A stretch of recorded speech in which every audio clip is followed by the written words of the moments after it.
আজি কাজি নেমু কেনেকৈ কাটিং কৰিব পাৰি। কাজি নেমু কাটিং কৰিলে এটা ভাল সোনকালে মানে হয় আৰু কম সময়তে কাজি নেমু লাগে। মোৰ বাৰীয়ে কাজি নেমু এইবিলাক লাগি আছে, এইবিলাক কাজি নেমু লাগি আছে মোৰ বাৰীত। আজি মই আকৌ নতুনকৈ কেইটামান পুলি কৰিবৰ কাৰণে মই হেৰি কৰিছোঁ, যোৰ জাৰ কৰি আছোঁ, প্ৰস্তুতি চলাই আছোঁ। আৰু কাটিং পুলি কৰিব হ'লে এইডাল যিডাল ঘাই গছডাল দেখিছে আপোনালোকে, এইডাল গছডালৰ পৰা যিটো এনেকৈ কুমলীয়া ওলাইছে, কুমলীয়া ডাল ওলাইছে, এইটো ডাল ওলাইছে, নতুনকৈ ডাল ওলাই আছে। এইটো ডাল বুঢ়া হ'ব নালাগিব, যিটো মানে অলপ কোমল ওলাই আৰু ধৰি লওক অকণমান মানে বুঢ়া হ'বলৈ হৈছে আৰু মানে একেবাৰে বুঢ়া হোৱাটো ভাল হেৰি নেমেলে। এইটো অকণমান কুমলীয়া, যেনেকৈ এইটো দেখিছে আপোনালোকে, এইটো হেত মই এতিয়া কাটিম।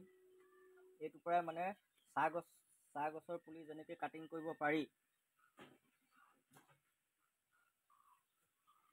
এয়া মই কাটি ল'লোঁ। চাহ গছ যেনেকৈ কাটিং কৰিব পাৰি সেই ধৰণে ইয়াকো মই বনাম, কাটিং বনাম। তাৰপিছত আৰু চাহ গছৰ পলত এয়া মই এই ধৰণৰ কৰি তাত কাটি ল'লোঁ।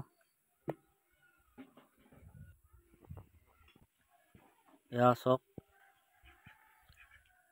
বেছি বুঢ়াও নহয়, বেছি কোমলীয়াও নহয়, মিডিয়াম চাইজৰ হয়। বেছি বুঢ়া ডালত সোনকালে পোখা নেমেলে, আৰু বেছি কোমলীয়া হ'লেও মানে লেৰেলি যায়, সেইকাৰণে মিডিয়াম চাইজৰ লোৱা হৈছে।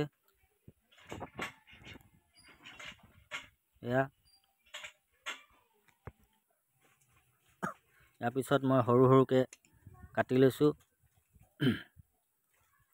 চাহ গছৰ যিদৰে কলম কৰিব পাৰি, মানে এনেকৈয়ে কলম কৰে, চাহ গছৰ কলম ধৰা হয়। মই কাজি নেমুৰ সেই পদ্ধতিতেই কলম কৰিছোঁ। এইটো সৰু সৰুকৈ দুখিলা বা তিনিখিলা পাত মই লৈছোঁ। ইয়াত কিন্তু কাটোতে এটা কথা মন কৰিব লাগিব যে যিটো মই কাটিছোঁ, এই কাটোতে যিডোখৰ আছে সেইডোখৰ মানে হেৰিটো ছালটো, যিটো ছালটো আছে, ছালটো ফাট খাব নালাগিব। ফাট খালে মানে গেলি যায়, সোনকালে পোখা নেমেলে। আৰু মই এইবিলাক পাতবিলাক সৰু সৰুকৈ কাটি দিছোঁ। ছালটো যাতে ফাটি নাযায় সেইটো মন কৰিব লাগিব। ছালটো ফাটি গ'লে মানে সেইটো কামত নাহে। আৰু মই এই ধৰণৰ কৰি কাটি লোৱা হৈছে।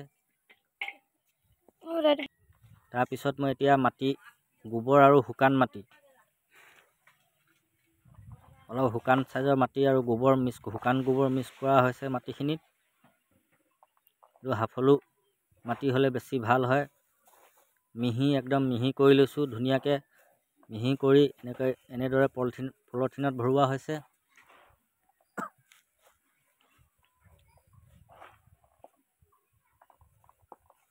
এইদৰে পলিথিনটো অলপ মাটিখিনি টাইটকৈ ভৰোৱা হৈছে।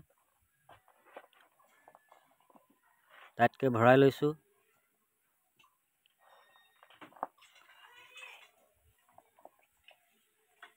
যিহেতু মই অলপ কমকৈ কৰা হৈছে, 20টামানহে মই কৰিছোঁ, বেছি কৰা নাই। সেইকাৰণে মই এটা বিলাহী কাৰ্টুন ব্যৱহাৰ কৰিছোঁ। এনেকৈ মানুহে সৰহকৈ কৰিলে এনেকৈ মাটিতে ডাইৰেক্ট ভেটি বনাই কৰিব পাৰি। মই যিহেতু কমকৈ কৰিছোঁ কাৰণে এইটো বিলাহী কাৰ্টুনটোতে মানে ব্যৱহাৰ কৰিছোঁ। ইয়াৰ পিছত মই যিবিলাক সৰু সৰুকৈ কাটি লৈছিলোঁ সেইবিলাক মই ইয়াত খাজি দিম ধুনীয়াকৈ। এয়া চাওক কি ধৰণে খাজিছোঁ। ইয়াত অলপ পানী দি ল'ব লাগে। পানী দি ল'লে অলপ কোমল হয় মাটিখিনি। তেতিয়া মানে ইয়াত কি হয়, ছালটো যিটো মই ইয়াত খাজোতে যিটো ছালটো এৰাই নাযায়। ছালটো এৰাই গ'লে মানে পোখা নেমেলে, গেলি যায় ঠাইটো।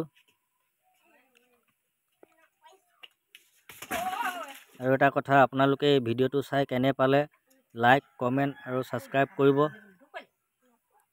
আপোনালোকৰ এটা লাইক, কমেণ্টেই আৰু ছাবস্ক্ৰাইবেই মোৰ ভিডিঅ' বনাত অনুপ্ৰেৰণা জাগে। ভিডিঅ' বনাবলৈ মোৰ এটা উৎসাহ পাওঁ। আপোনালোকৰ ঘৰত যদি এজোপা কাজি নেমু আছে, তাৰ পৰা এনেধৰণৰ কাটিং কৰি চাব। আৰু মোৰ এই চেনেলটো আপোনালোকে নিশ্চয় লাইক, কমেণ্ট আৰু ছাবস্ক্ৰাইব কৰিব বুলি আশা ৰাখিলোঁ। ধন্যবাদ।